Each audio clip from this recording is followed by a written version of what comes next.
Muy bien, mis amados hermanos, nuevamente muy buenas tardes a todos ustedes, que el Señor les bendiga, mis hermanos, y que el Señor nos conceda a todos los presentes recibir con gozo en nuestro corazón, mis hermanos, la predicación de su bendita palabra.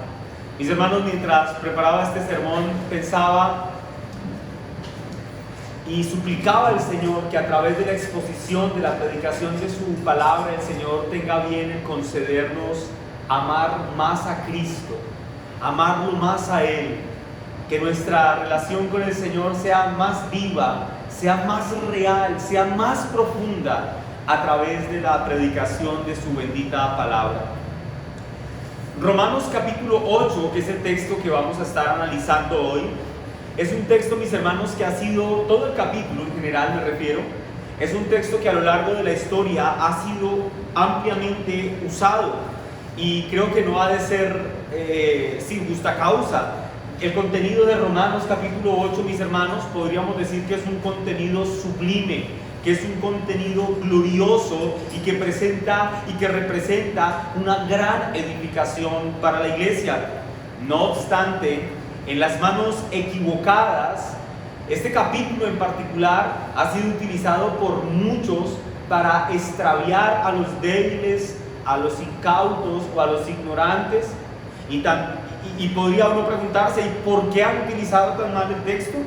Quizá por dos razones en particular: por ignorancia tal vez, por el desconocimiento de lo que el texto en sí mismo enseña, o por la maldad del corazón de los falsos maestros que quieren venderle a su audiencia una falsa realidad con un velo de espiritualidad para que se sientan más cómodos.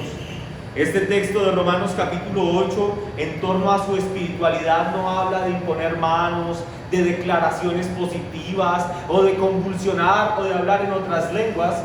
El texto tiene una espiritualidad claramente, pero centrada en la obra de Cristo y la seguridad que los creyentes tenemos en esa obra. Hoy, mis hermanos, nosotros vamos a ocuparnos de estudiar el primer versículo del capítulo 8. Romanos capítulo 8, versículo 1. En la siguiente prédica, en el siguiente sermón, mis hermanos, si Dios lo permite, que será la próxima semana, expondremos el versículo 2, 3 y 4, que son los que completan esta primera unidad de pensamiento, y expondremos en estos tres versículos restantes, o mostraremos cómo estos versículos aprueban o explican la gran declaración que es hecha en el versículo 1, que será la que estaremos considerando el día de hoy.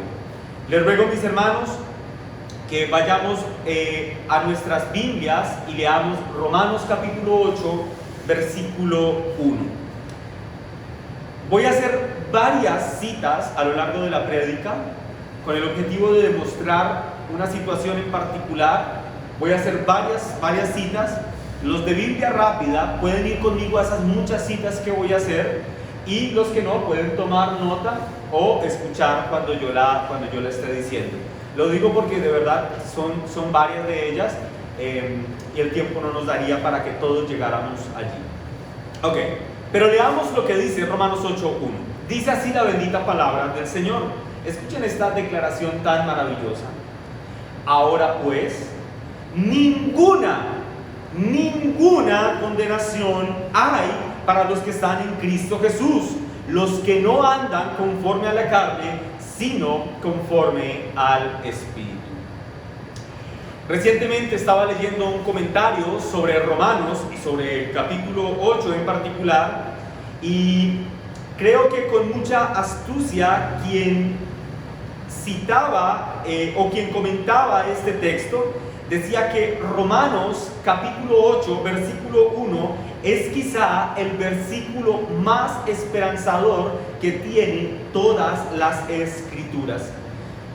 Y yo deseo, mis hermanos, que después de esta exposición de este texto todos podamos coincidir en decir que quien comenta esto de Romanos capítulo 8 versículo 1 tenía totalmente la razón.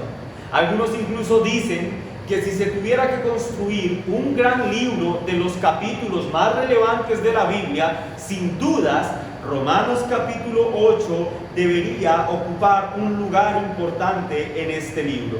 Pero centrándonos en el versículo 1, mis hermanos, podemos decir que este texto es importante para nosotros en virtud de que él expone de manera clara para nosotros, de manera transparente, las más emocionantes, edificantes y preciosas noticias que nunca antes jamás pudiésemos haber escuchado en nuestra vida.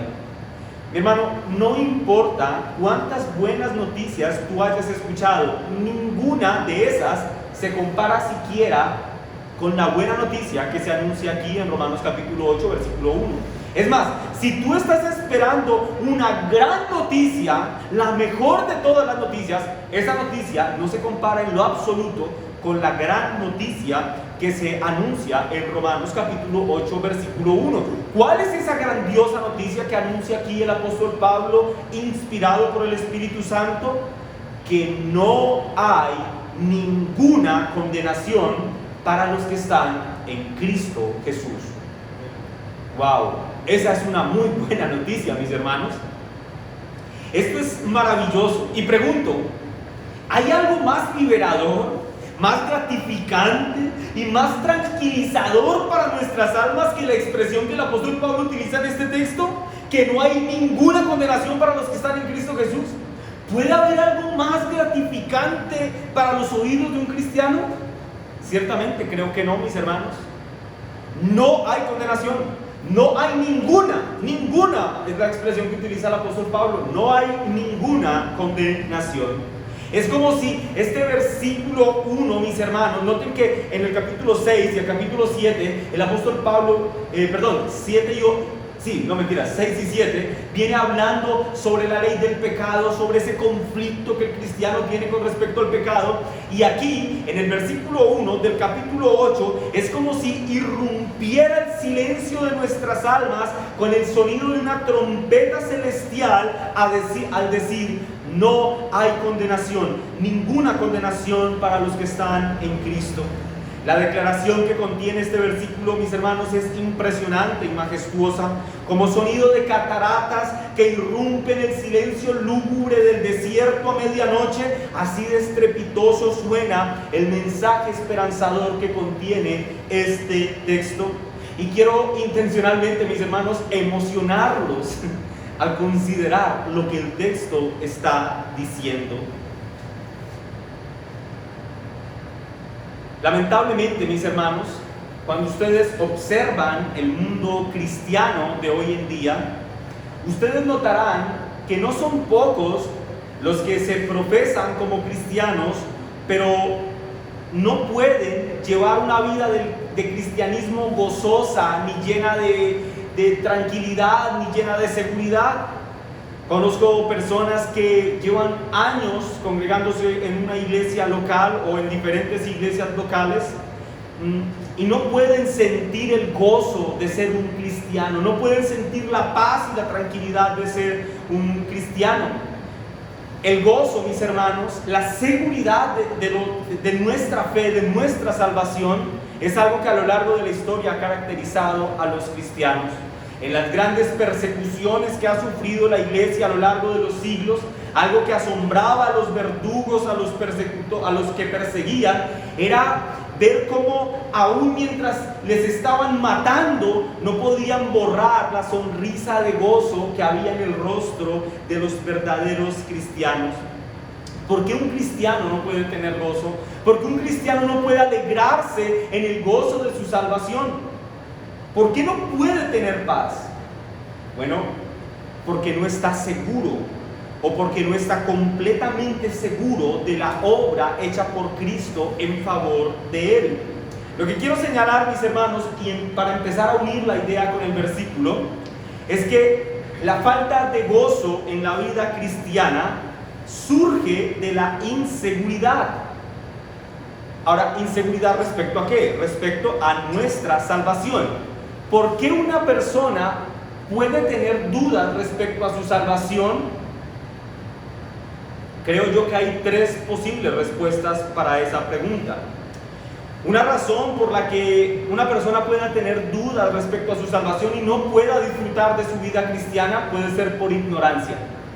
Porque ignore lo que la Biblia dice respecto a la salvación y a la obra perfecta que Cristo hizo en la cruz y aquel grito precioso que el Señor dio sobre el Calvario cuando dijo, consumado es. Pueda que alguien ignore la profundidad de ello y como lo ignora, siente que un día salvo, al otro día no, y piensa que su salvación está en virtud de si se porta bien o no. Una segunda razón por la que muchos pueden tener inseguridad respecto a su salvación puede ser por un pecado no mortificado.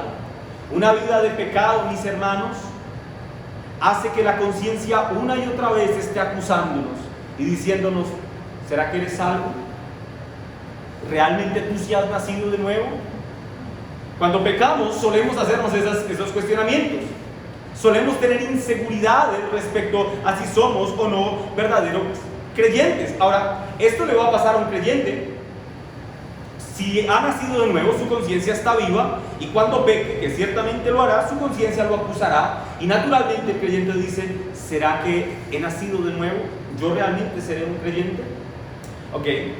Y una tercera razón por la que una persona puede dudar de su salvación es porque realmente no sea un creyente, realmente no sea salvo y quizá lleve muchos años congregándose en la iglesia, pero él sabe que no ha nacido de nuevo, él sabe que esa obra de redención no ha sido hecha en su corazón, él sabe que no ha habido un momento de fractura entre su vida pasada y su realidad en Cristo, así que él duda y tiene razones para hacerlo. Mi oración, mis hermanos, es que a través de este sermón que expondré hoy, dando una exposición del versículo 1, los unos y los otros, mis hermanos, puedan encontrarse con esta preciosa gracia, deleitarse en la vida cristiana y poder vivir con gozo para el Señor, aún en las circunstancias más adversas. ¿Quiénes pueden gozarse de la vida cristiana? Aquellos que han puesto de manera absoluta su confianza en la obra redentora de Cristo. Y mi esperanza, mi anhelo, mi oración, mis hermanos, es que el Señor conceda que todos los presentes podamos hoy solucionar esas posibles dudas que estemos teniendo respecto a la salvación. Como dije hace un momento, mis hermanos, volviendo al versículo, la grandeza de este versículo es impresionante, es majestuosa, es excelsa. No importa qué palabra le pongas al lado para hablar de la grandeza de este versículo, ninguna palabra podría hablar de cuán grande es el texto, mis hermanos. La verdad que este texto contiene, mis hermanos, es tan importante y tan esperanzadora para los creyentes. ¿Por qué? Porque nos da la garantía de nuestra salvación. Lo que revela este texto es el sello de garantía respecto a nuestra salvación. Eso debería ayudarnos tal vez a responder otra pregunta. ¿Por qué podemos estar tranquilos respecto a nuestra salvación? Lo preguntaré de otra forma. ¿Por qué podemos estar seguros en Cristo? Esa es la pregunta que responde este versículo. ¿Por qué un creyente puede estar seguro en Cristo? Porque un creyente puede saber que ha sido salvo por gracia y que el Señor no reanudará los papeles que destruyó, que le eran contrarios a Él. ¿Por qué podemos estar seguros en Cristo? Es lo que responde este versículo. Mis hermanos, la razón por la que un creyente puede estar completamente seguro en Cristo es porque ahora, hoy mismo, para los que creen, hoy, dice el texto, no hay condenación. Por esa razón podemos estar seguros en Cristo, porque hoy, para los que creen, no hay condenación, pero tampoco habrá condenación hacia el futuro para ellos. ¿Ven por qué podemos estar seguros en Cristo? Él dice, no hay ninguna condenación presente ni futura. Me gusta mucho, mis hermanos, cómo Calvino describe lo que el texto quiere transmitir. Escuchen muy bien lo que dice el teólogo. Juan Calvino. Después de haber hablado del combate que los creyentes sostienen continuamente contra su carne, que es lo que hace en el capítulo 6 y 7, dice aquí Calvino, vuelve el apóstol a consolarles muy necesariamente diciéndoles que aunque el pecado, miren, que aunque el pecado los tenga sitiados todavía, están sin embargo fuera del poder de la muerte y libres de toda maldición, porque ya no viven según la carne, sino según el Espíritu. Y digo que me gusta mucho la expresión de Calvino, en particular esta parte en la que dice que aunque el pecado, cristianos, nos tenga sitiados, es decir, rodeados y nos tenga allí al acecho, dice Calvino, todavía, sin embargo, están fuera del poder de la muerte. En otras palabras, los creyentes, mis hermanos, estamos fuera del dominio monárquico del pecado. El pecado en un tiempo gobernó sobre nuestras vidas y nosotros estábamos sujetos enteramente a él. Pero ahora que hemos sido justificados por gracia mediante la fe en Cristo, como lo estudiamos en otros capítulos, lo que vemos es que ahora estamos libres de ese dominio del pecado, aunque él esté allí sitiándonos, rodeándonos. Noten que utilice un concepto, justificación. La justificación, mis hermanos, es una declaración legal respecto a nosotros. En la justificación, Dios ha tomado la justicia de Cristo y esa justicia ha sido puesta en la cuenta de los creyentes. Una vez la justicia de Cristo es puesta a nuestro favor, escuchen esto, legalmente fuimos declarados por Dios como inocentes en virtud de la vida perfecta de Cristo. Si hemos sido declarados inocentes en el tribunal santo, es lógico que no haya condenación para los que están unidos a Cristo. En la justificación, los creyentes son declarados inocentes en virtud de su unión con Cristo y de su sacrificio expiatorio. A partir de nuestra justificación, mis hermanos, hay algo importante que cambia. Y discúlpenme que utilice términos tan técnicos, pero es importante que se entienda así. En la justificación, lo que cambia en nosotros es nuestro estado legal.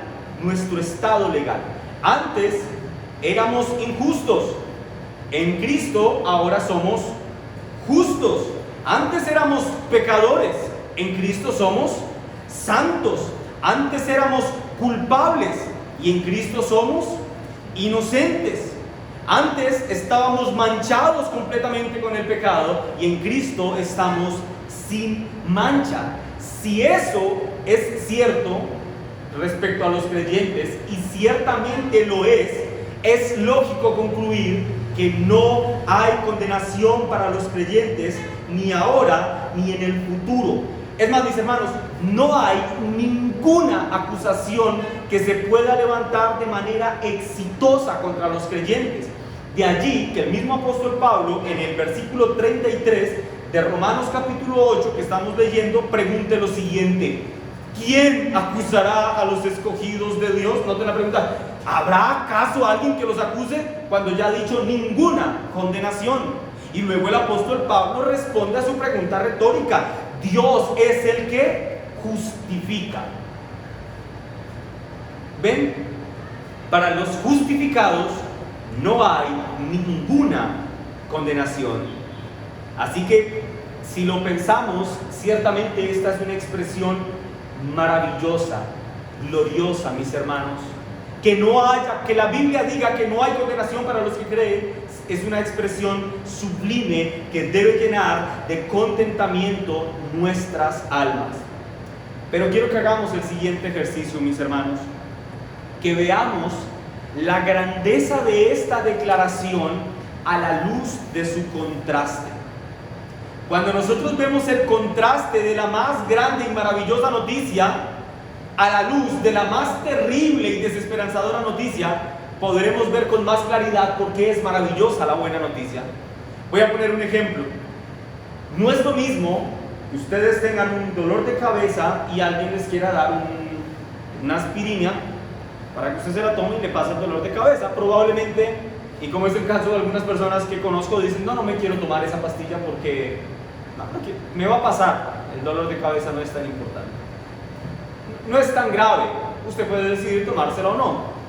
Pero si lo que yo tengo no es un simple y leve dolor de cabeza, sino un cáncer que ha infectado todo mi cuerpo, y alguien me dice, si te realizas estas 5 quimioterapias y estas 10 radioterapias, te garantizamos que vas a quedar sano. Naturalmente el corazón se acelera en mi pecho y quiero responder a ese ofrecimiento con un rotundo sí. Quiero iniciar ese proceso para ya no estar más enfermo de este terrible mal que está destruyendo mi cuerpo. Naturalmente nos emocionamos respecto a esta noticia, teniendo en cuenta que el mal que combate esta noticia es un mal muy grande. Así que es en virtud de la gravedad del problema que la buena noticia es más espléndida. No es lo mismo recuperarse de un dolor de cabeza, no hay igual mérito en quitar un dolor de cabeza que en curar un cáncer. Ahora, mis hermanos, el pecado es 10.000 millones de veces más destructivo que cualquier cáncer que exista en el mundo. Y la buena noticia de salvación es infinitamente superior a cualquier tratamiento que pueda combatir el cáncer más agresivo que pueda existir. De allí que, como dije hace unos instantes, no hay noticia más maravillosa que la que anuncia este texto, que no hay ninguna condenación para los que están en Cristo Jesús. Veamos el contraste, mis hermanos. La Biblia, mis hermanos, por una parte dice, no hay condenación para los que están en Cristo. Pero la Biblia, así como anuncia de manera clarísima esta bella noticia, también anuncia de manera muy clara la mala noticia de la condenación que vendrá para aquellos hombres a causa del pecado. De hecho, mis hermanos, creo que no hay ningún libro en todo el planeta que hable de manera más clara y más completa que la Biblia sobre la desesperanza y sobre la alarmante situación que tiene el hombre si no viene en arrepentimiento y fe delante de Cristo. Por ejemplo, las Escrituras dicen con claridad que todos los descendientes naturales de Adán y Eva, es decir, todos los seres humanos nacidos en este mundo, vienen al mundo con una naturaleza pecaminosa. El Salmo 51, versículo 5, allí el rey David declara: en maldad he sido formado y en pecado me concibió mi madre. Noten, no nació bueno, nació en maldad, fue concebido y en maldad fue formado y en pecado fue concebido. Esta declaración que David hace respecto a él, mis hermanos, no solo le aplica a él, sino a todos los seres humanos sobre la tierra. El mismo apóstol Pablo, en esta carta a los Romanos, en el capítulo 3, declara lo siguiente de todos los seres humanos: por cuanto todos pecaron y están destituidos de la gloria de Dios. Lo que quiero señalar aquí, mis hermanos, es que la pecaminosidad no es un asunto particular o de algunos grupos humanos en específico. No, mis hermanos, la pecaminosidad es un asunto universal e inherente a todos los seres humanos. Todos los seres humanos son culpables de esto, de pecar contra Dios. Todos, absolutamente todos, estamos metidos en esta bolsa. Todos los seres humanos nacidos en esta tierra han pecado contra Dios y, como dice la Escritura, están bajo condenación. Efesios 2:3 dice: por naturaleza son hijos de la ira. ¿Quiénes? Todos. Todos. Ahora, es importante aclarar que en el esquema de la mala noticia, la Biblia, mis hermanos, nunca dice, ojo, nunca dice que el hombre esté influenciado por el pecado. La Biblia no dice que al hombre el pecado le esté haciendo presión y le esté dando empujoncitos para hacer lo malo. No, mis hermanos, la Biblia dice que el hombre, que todo hombre nacido en esta tierra, está completamente sometido a él, que es su esclavo, y que nadie que esté en la esclavitud del pecado podrá escapar de dicha esclavitud por sus propias fuerzas. En síntesis, mis hermanos, lo que las Escrituras dicen es que el pecado está implantado en cada vida humana y que ningún hombre en la tierra puede librarse de él por sí mismo. Eso es lo que dice la Escritura. El pecado ha llegado a todos, ha infectado a toda la humanidad y nadie puede librarse de él. ¿Ven lo terrible de esta noticia? Porque la paga del pecado es muerte. Ya empiezan a ver lo sublime de nuestro texto, que no hay ninguna condenación para los que están en Cristo Jesús. Esto es maravilloso. Juan 12:31, hablando de los no creyentes, declara que ellos están bajo el control del príncipe de la potestad del aire. Efesios 2:2 dice que el espíritu que ahora opera en los hijos de desobediencia. Lo que vemos en estos dos textos, mis hermanos, es que los no creyentes, aquellos que no han puesto su confianza en Cristo, no solamente son esclavos del pecado, sino que están bajo el dominio y el poder de Satanás. El mismo Señor Jesús, en Juan capítulo 8, versículo 41 al 44, declara que Satanás es el padre espiritual de todos los pecadores, de todos los incrédulos en el mundo. Y esto es curioso porque si usted le pregunta a alguien en la calle, seguro que no muchos van a estar dispuestos a decir o a aceptar que Satanás es su padre. Muchos creen que son hijos de Dios. No es usual encontrarse con alguien que diga, ah sí, mi padre es el diablo. No, se molestarían incluso si les decimos, tu padre es el diablo. No, yo soy un hijo de Dios. Bendecida y afortunada, dicen algunos. En primera de Juan, capítulo 3, versículo 8, dice la palabra de Dios que el que practica el pecado es del diablo, porque el diablo peca desde el principio. Noten, ¿ven esta terrible infección que es 1.000 millones de veces peor que un cáncer? Todos pecaron. Y ahora lo que dice el texto, Romanos dice, por cuanto todos pecaron, todos están destituidos de la gloria de Dios. Romanos 3. Ahora este texto de primera de Juan 3:8 dice que el que practica el pecado, ¿de quién es? Del diablo. ¿Y quiénes son los que practican el pecado? Todos. Así que todos están bajo el dominio de Satanás.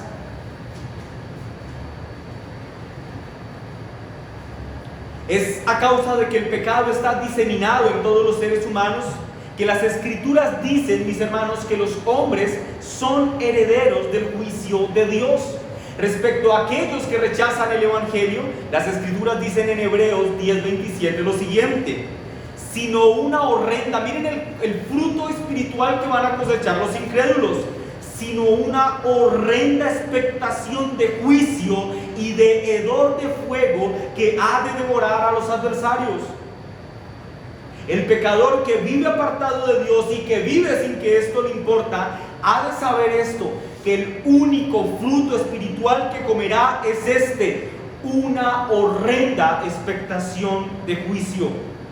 Y esas son palabras muy fuertes. Las Escrituras también declaran, mis hermanos, que del pecado, de aquel que genera una horrenda expectación de juicio, se desprende una maldición sobre el alma del hombre pecador. En Marcos 16:16 declara lo siguiente: el que no creyere, dice Marcos 16:16, el que no creyere será condenado. Y en primera de Corintios capítulo 16 versículo 22, Dios, a través de su instrumento humano, el apóstol Pablo, declara: el que no amare al Señor Jesucristo sea anatema, es decir, sea maldito, sea apartado entre los santos. En otras palabras, mis hermanos, es por causa del pecado que todo hombre y mujer nacido en esta tierra merece su justa condenación en aquel tribunal santo de Dios. Todos, a causa del pecado, merecen justamente ser condenados. Pero así como la Escritura dice que el hombre, justamente a causa de su pecado, perecerá, también la Escritura deja clarísimo que Dios está plenamente justificado para condenar al hombre. Por ejemplo, las Escrituras nos dicen que Dios puede condenar al hombre por el hecho de ser descendiente de Adán, ya que el hombre, siendo representado por Adán como una cabeza federal en el huerto del Edén, recibe de él esa cabezaduría. Es decir, que cuando Adán peca en el huerto del Edén, como diría cierto autor, no fueron solo sus papilas gustativas las que tocaron el fruto, sino que los miles de millones de papilas gustativas de todos los hombres sobre la tierra degustaron el fruto con él. Dios está plenamente justificado, mis hermanos, para condenar a los pecadores, porque toda persona que nace con una naturaleza maligna, como lo leímos en el Salmo 51. En Efesios capítulo 2, versículo 3, las Escrituras declaran: entre los cuales nosotros vivimos en otro tiempo en los deseos de la carne. Nosotros, está hablando de todos nosotros, creyentes, esto nos describe.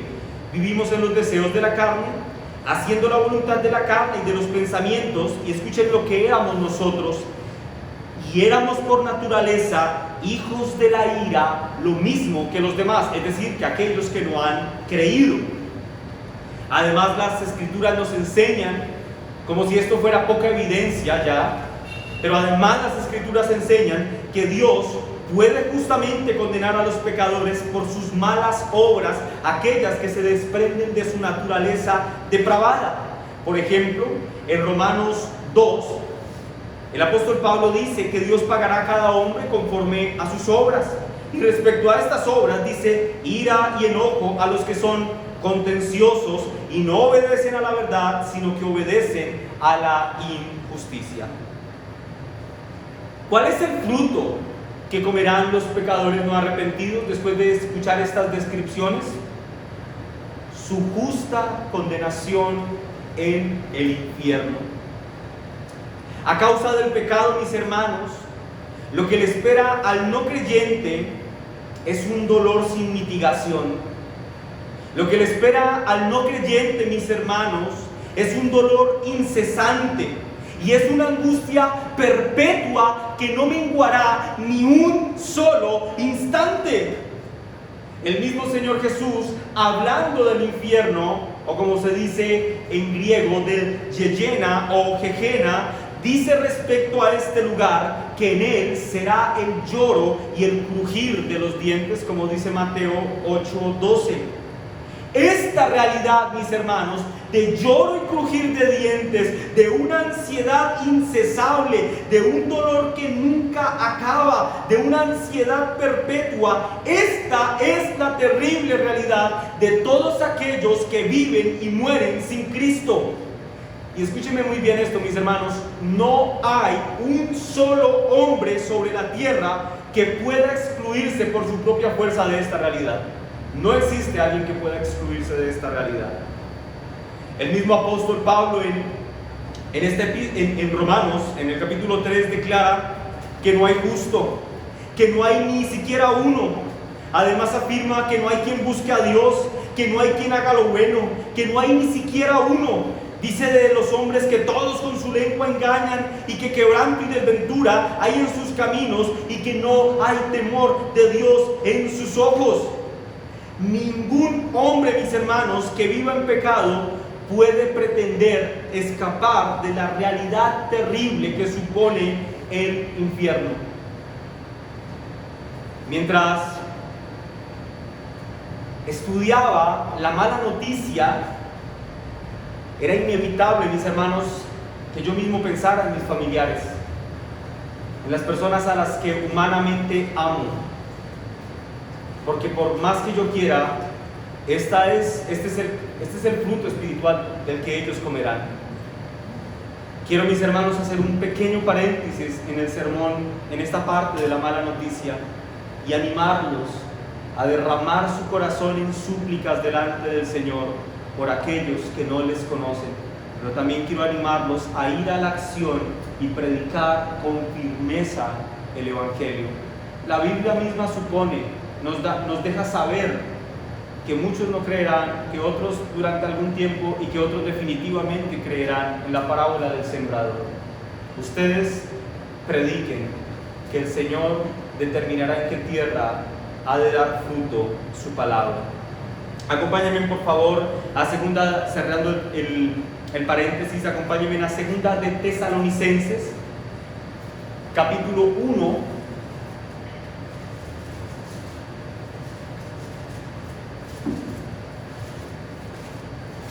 Segunda de Tesalonicenses, capítulo 1, leeremos el versículo 7 desde su parte B hasta el versículo 9. Segunda de Tesalonicenses, capítulo 1, versículo 7b, desde donde dice cuando se manifieste, hasta el versículo 9. Mis amados hermanos, escuchen con atención lo que dice la palabra del Señor respecto a quienes aborrecen el Evangelio. Dice así la palabra de Dios: cuando se manifiesta el Señor Jesús desde el cielo, con los ángeles de su poder, en llama de fuego para dar retribución a los que no conocieron a Dios y escuchen, ni obedecieron al Evangelio de nuestro Señor Jesucristo. Esto es terrible, los cuales sufrirán pena de eterna perdición, excluidos de la presencia del Señor y de la gloria de su poder. Ya dijimos que todos los hombres están infectados por esta enfermedad terrible llamada pecado. Y lo que vemos en este texto de Tesalonicenses, de segunda de Tesalonicenses, es la consecuencia que recibirán aquellos que en su animadversión rechazaron el mensaje del Evangelio.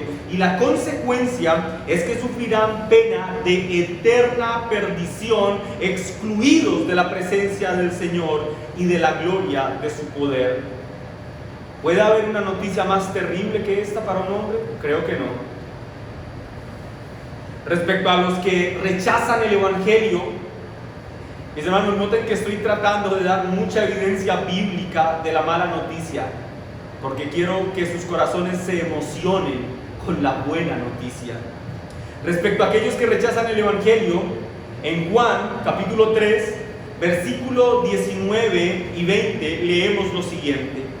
Juan 3, versículo 19 y 20.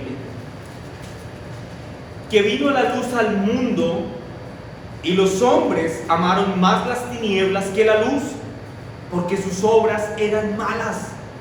Porque todo aquel que hace lo malo aborrece la luz y no viene a la luz para que sus obras no sean reprendidas. Cristo, mis hermanos, Cristo es la luz admirable de Dios que vino al mundo para dar vida a los pecadores. Pero lo que nos enseña este texto es que no fueron pocos los que le aborrecieron, y la razón por la que aborrecieron al bendito Hijo de Dios es porque amaban las tinieblas más que a la luz.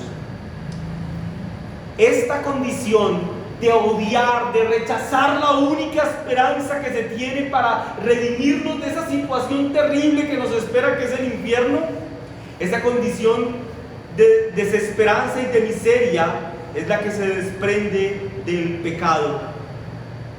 Y todos pecaron. No, esta condición, mis hermanos, no es una condición que sea real para unos sí y para otros no. Un día tú rechazaste a Cristo. Tú que crees hoy, y gloria a Dios por ello, un día tú odiabas a Cristo con todo tu corazón y preferías las tinieblas antes que la luz. Y si hoy le amas, bendito sea el Señor por ello, porque en tu propia vida puedes estimar la grandeza de la gracia divina que te pasó de muerte a vida. Las Escrituras enseñan que todo individuo que nace en el mundo está bajo estos terribles términos de condenación. Ese, mis hermanos, es el contraste de la buena noticia. Es a la luz de esta terrible condición y de un panorama tan hostil y tan desesperanzador que el apóstol Pablo, inspirado por el Espíritu Santo, proclama con firmeza y para gozo de nuestro corazón la expresión: ninguna condenación hay para los que están en Cristo Jesús.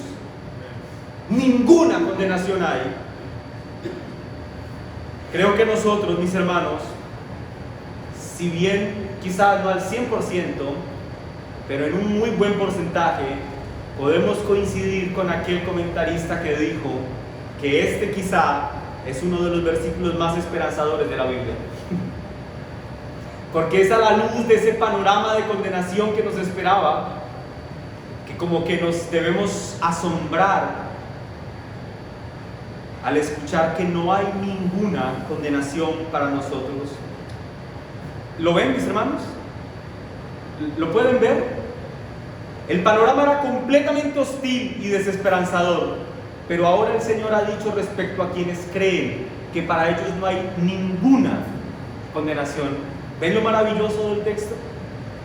Noten algo muy importante que se desprende de este versículo, del versículo 1 me refiero, y es que cuando nos habla de esta gran verdad liberadora que nos ha acontecido, de que no haya ninguna condenación, lo hace basado no en nuestra conducta, no en lo bien que nos portemos, sino que lo hace basado en nuestro estado legal. El texto dice: para los que están en Cristo. Lo que quiero señalar, mis hermanos, es que es en virtud de nuestra unión con Cristo que tú y yo podemos estar seguros que nuestro barco llegará a buen término, que un día estaremos con Cristo en la eternidad y que no nos extraviaremos por el camino. En virtud de esa unión, tú puedes estar seguro. El doctor Martin Lloyd-Jones comenta lo siguiente: los premios se basan en nuestra conducta, la salvación en nuestro estado. ¿Y recuerdan cuál es nuestro estado en la justificación? Justos, inocentes, santos y sin manchas. Luego agrega Lloyd-Jones: la corona de salvación es una dádiva gratuita. Sus joyas engarzadas se obtienen como premios.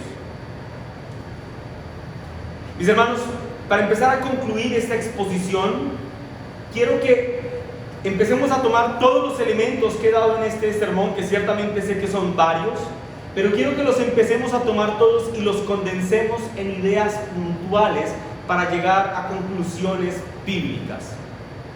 A propósito de lo que hace algún tiempo nos enseñó nuestro hermano John Charlie, pensar bíblicamente. La Escritura dice que nosotros ya fuimos liberados de lo único que podía condenarnos. Y también dice que posicionalmente somos declarados como justos y constituidos como rectos y santos. Si fuimos librados de lo que nos podía condenar y además de todo fuimos declarados inocentes, justos, santos y sin mancha, es obvio, mis hermanos, es obvio que podamos darle completa razón a la expresión del apóstol Pablo, que para el creyente no hay ninguna condenación. No puede haberla. No hay, mis hermanos, escúchenme, no hay ni la más remota posibilidad de que un creyente, escúchenme esto con firmeza, no hay ni la más remota posibilidad de que un creyente quede desaprobado en el tribunal celestial. No existe esa posibilidad.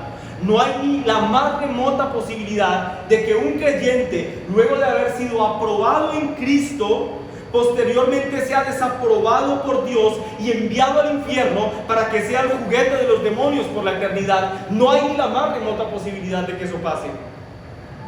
¿Ven por qué podemos estar seguros en Cristo, mis hermanos? Porque no hay ninguna condenación. Un verdadero creyente, mis hermanos, en síntesis, y para ser más directos, no va a perder nunca su salvación. No puede perder la salvación. Aquellos que dicen que la salvación se pierde, mis hermanos, y esto es algo que pensé mucho en decirlo dentro del sermón, lo voy a decir así. Nosotros a veces solemos pensar que, bueno, nosotros vemos que la salvación en la Biblia no se pierde, pero ellos tienen una diferencia de opinión. Mis hermanos, decir que la salvación se pierde no es una simple diferencia de opinión. Decir que la salvación se pierde, mis hermanos, es una afrenta gravísima a Dios y a su poder para salvar a los escogidos.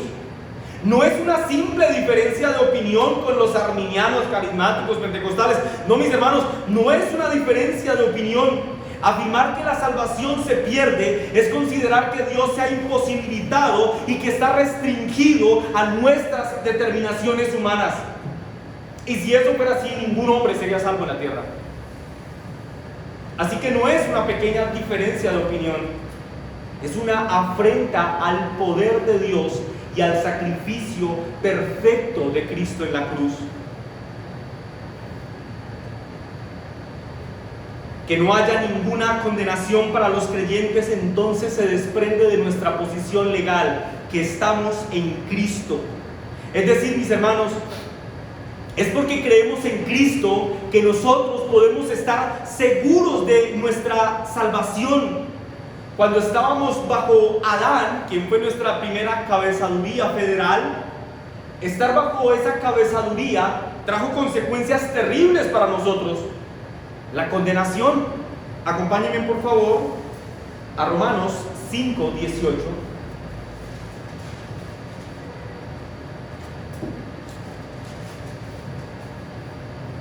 Y leamos la parte A del versículo. Miren las consecuencias de nuestra unión con Adán. Así que como por la transgresión de uno, refiriéndose a la caída en el huerto, vino, ¿qué dice allí, mis hermanos? La condenación a un grupo específico de hombres, a todos los hombres. Pero no pierdan ese versículo. Estar unidos a Adán nos trajo condenación. Estar unidos a Cristo también traerá consecuencias. Mis hermanos, solo que las consecuencias son sublimes. Lean la parte B del versículo conmigo. De la misma manera, por la justicia de uno, vino a todos los hombres la justificación de vida. Oh, mis hermanos, qué bella noticia es esta. La seguridad de que somos salvos, la seguridad de que hemos sido salvados por gracia, mis hermanos, se desprende de nuestra unión con Cristo. Lean conmigo, mis hermanos, Efesios capítulo 5.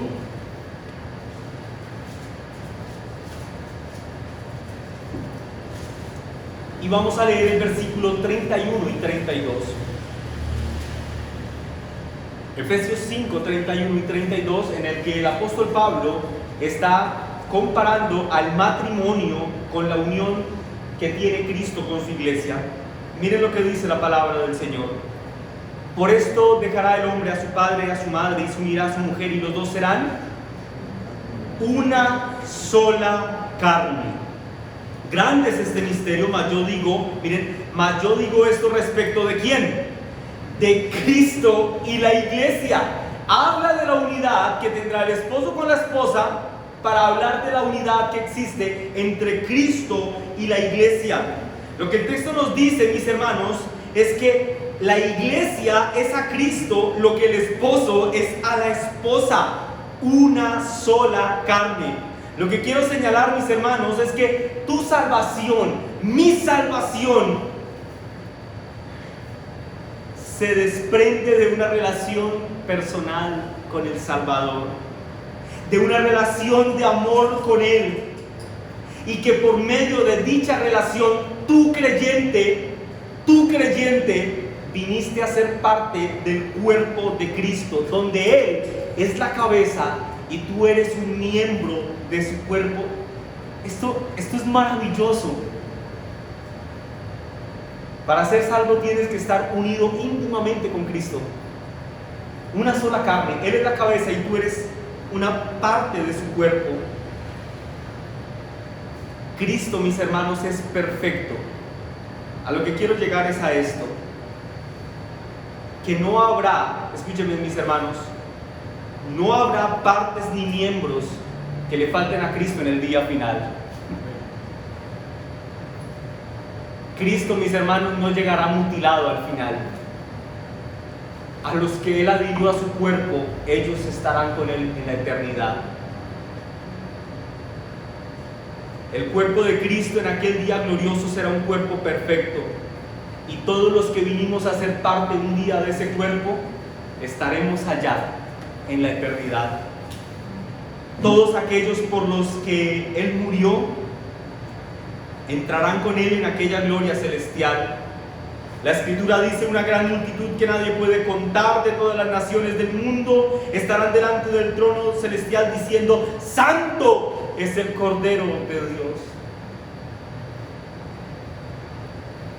No quiero profundizar mucho en la parte B de este versículo 1, porque hay mucha polémica a nivel teológico, porque lo cierto es que la parte B del versículo 1 que estamos estudiando no se encuentra en los manuscritos más antiguos.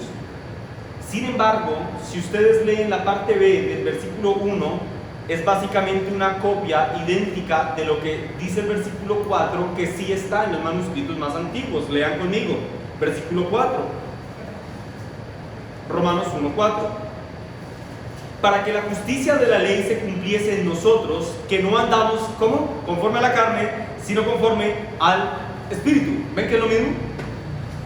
Así que, como el versículo 4 lo toca, no voy a profundizar mucho en esto, porque esto lo tocaremos en el siguiente sermón, pero sí considero de importancia que observemos, como menos una introducción de estas palabras. Lo que la expresión, la parte B del versículo 1 nos enseña, mis hermanos, es que aquellos que están verdaderamente unidos a Cristo y que gozan de una posición legal en virtud de dicha unión, escuchen esto, están obligados a demostrar con su vida que realmente están unidos a Cristo. Un creyente está obligado a demostrar con su estilo de vida que realmente está unido a Cristo. Si su vida no demuestra que está unido a Cristo, difícilmente puede ser, como menos estaría en tela de juicio el hecho de que sí es o no un creyente. A lo que señala este texto, la parte B del versículo 1 y el versículo 4, es a la santificación de los creyentes y a cómo ésta puede tener lugar en la vida de un individuo si está unido a Cristo. Es decir, solamente puede procurar la santificación un creyente. Por eso yo decía al inicio de este sermón que una de las cosas que hace que una persona tenga dudas respecto a su salvación es una vida de continua práctica en el pecado, cuando falla en el ejercicio de su santificación. La santificación, mis hermanos, es una característica básica de la vida cristiana. Todo individuo que esté unido a Cristo debe procurar la santificación. Debe procurar la santificación. Hay quienes dicen que el versículo B, en un sentido, tiene la idea de describir a un cristiano. En otras palabras, aquella persona que ha nacido de nuevo y que se ha convertido por ese principio de vida santo que hay en su corazón, ha de poder experimentar una vida de fe práctica. Debe demostrar su cristianismo con su vida, con sus hechos. Debe demostrar que el control dominante del pecado ya no está en él y que ahora quien controla y domina su existencia es Dios mismo. Cuando el texto utiliza la expresión vivir en el Espíritu, mis hermanos, no está hablando de hablar en lenguas o de ir caminando y decir: el Espíritu Santo me dijo que tenía que voltear por la 42, entonces me voy por esta, no por la otra. Eso no, esas cosas no es vivir en el Espíritu. Vivir en el Espíritu, mis hermanos, quiere decir ser guiado por la divina dirección de Dios y no por la de la carne. Vivir en el Espíritu es lo contrario de satisfacer nuestros deseos pecaminosos insaciables. Vivir en el Espíritu es tener la ocasión de pecar y decir: no, porque esto le desagrada a Dios y haré lo que es correcto y santo delante de Él. Vivir en el Espíritu es vivir una vida que procure darle la gloria a Dios antes de satisfacer sus propios deseos. Un cristiano, mis hermanos, y esto es una cosa muy característica de un cristiano, y yo no sé si ustedes lo han considerado, pero esto define muy bien a un cristiano, o como menos da testimonio de él. Un cristiano se caracteriza porque ocupa sus pensamientos con cosas espirituales. ¿En qué cosas piensas tú? ¿En qué piensas tú? ¿En qué ocupas tus pensamientos en el día a día? ¿Piensas en la palabra del Señor? ¿Piensas en estas verdades que estamos exponiendo hoy? ¿O en qué ocupas tus pensamientos? Ahora, ciertamente los cristianos tenemos lapsos, momentos de debilidad, momentos de tentación, pero la inclinación en el corazón del creyente, mis hermanos, la inclinación en el corazón del creyente no es al pecado, es a una vida de darle gloria a Dios a través de una vida que dé evidencias de santificación. Para aquellos, mis hermanos, que procuran la santificación en sus vidas, Dios dice por medio del apóstol Pablo que no hay ninguna condenación para los que están en Cristo. Y no quiero decir, mis hermanos, que los cristianos seamos un grupo de individuos perfectos. Lo que quiero decir, mis hermanos, es que cuando el creyente falla, porque fallamos, el juez supremo no tomará los papeles que nos exoneraron y los romperá para volver a escribir un nuevo documento que renueve nuestra condenación. Creer que Dios me borra del libro de la vida y cuando me porto bien me vuelve a meter en el libro de la vida, claramente da evidencias de una mala interpretación de lo que es el concepto de la justificación. Pero como si eso no fuera lo suficientemente grave, también creer y enseñar esto supone una práctica antibíblica, porque quienes creen que la salvación se pierde enseñan una justificación por obras, enseñan que la salvación es por lo que hacemos y en última instancia que la salvación depende de nuestras obras personales, desestimando y menospreciando la perfecta obra hecha por Cristo en la cruz. ¿Ven que no solamente es un tema de diferencia en concepto? Es algo más que esto. Para finalizar y a modo de conclusión, mis hermanos, quiero señalar lo siguiente. El versículo 1 en su parte B dice: los que andan conforme a la carne, y luego dice: los que andan conforme al Espíritu. Noten que utiliza la expresión andan. Es decir, los que andan conforme a la carne no son aquellos que de vez en cuando tuvieron una caída. No, está hablando de personas que tienen un estilo de vida pecaminoso. Y cuando dice conforme a los que andan conforme al Espíritu, está hablando de aquellos que se alinean con ese principio de piedad que fue puesto en su corazón por el Espíritu Santo. Los primeros no son creyentes en lo absoluto, y los segundos ciertamente lo son.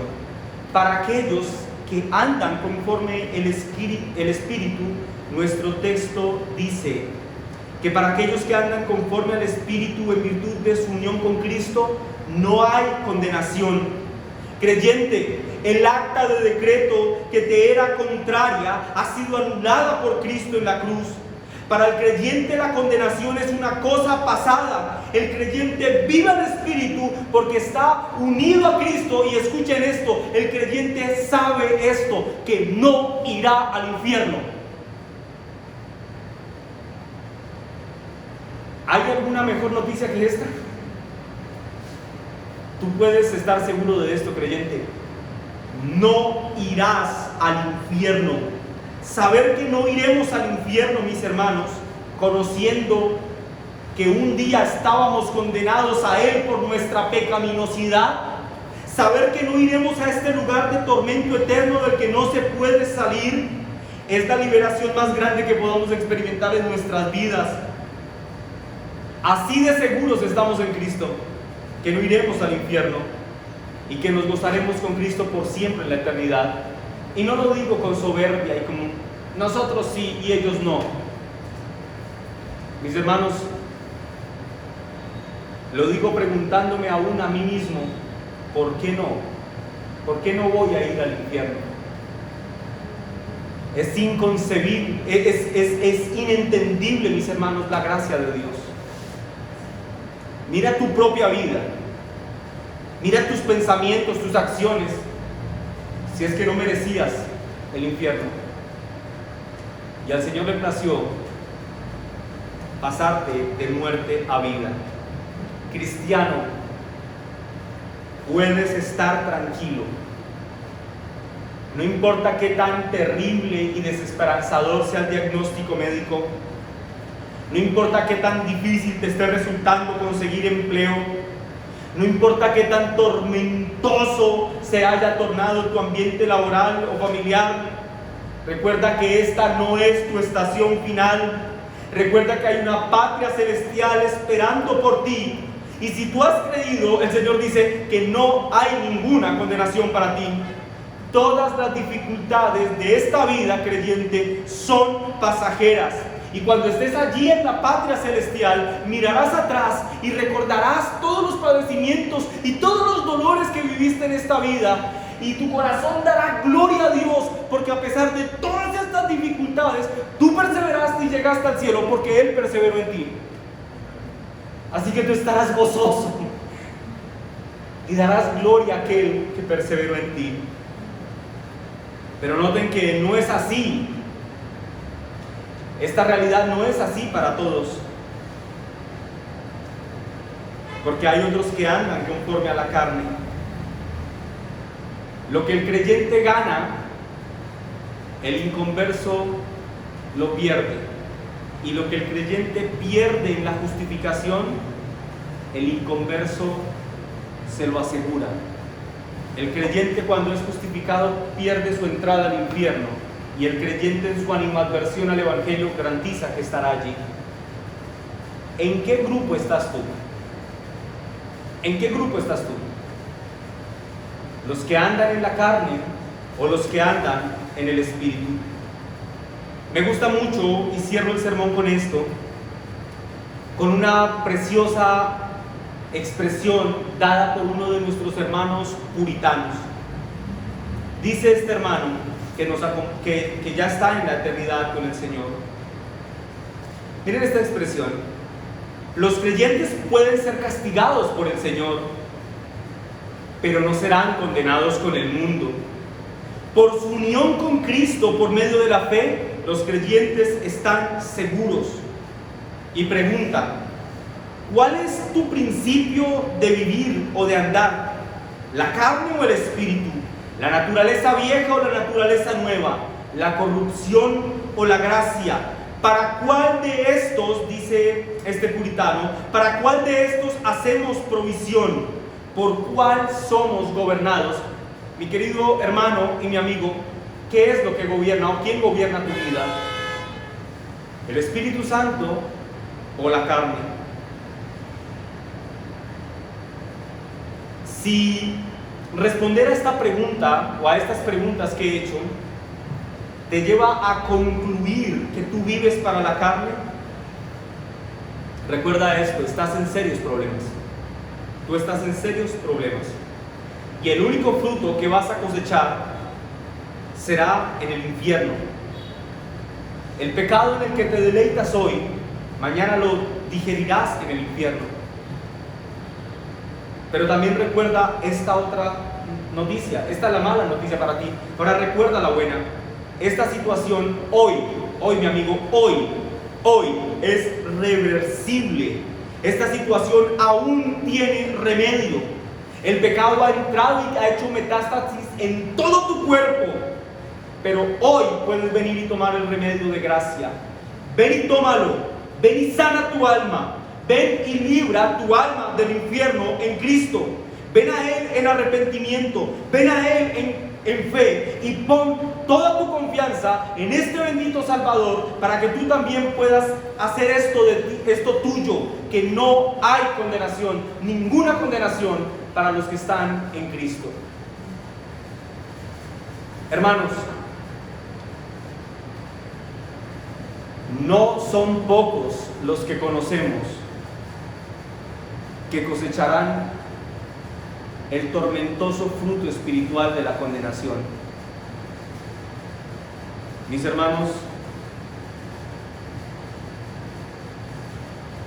manos a la obra, prediquen el bendito Evangelio. Amén. Vamos a orar, mis hermanos. Bendito Rey, te damos gracias, Señor, en esta tarde. Tú has sido extremadamente bueno con nosotros, Señor. Para algunos, esta semana tuvo días buenos y días malos. Para algunos, quizá fue el día muy malo en medio de esta semana. Para otros, quizá no. Pero en cualquier caso, Señor, ya sea que las malas o buenas noticias abundaran, una cosa tenemos segura, que no importa qué pase en este mundo, para el que cree no hay ninguna condenación. ¿Y quién acusará a los escogidos de Dios? Dios es el que justifica. Y si tú has creído, mi hermano, tú has sido justificado por Él, por su gracia divina, así que no tienes que temer. Gracias te damos, mi Señor, por la seguridad y la tranquilidad que tenemos de saber que un día estaremos contigo en la eternidad. En el nombre de Cristo Jesús. Amén y amén.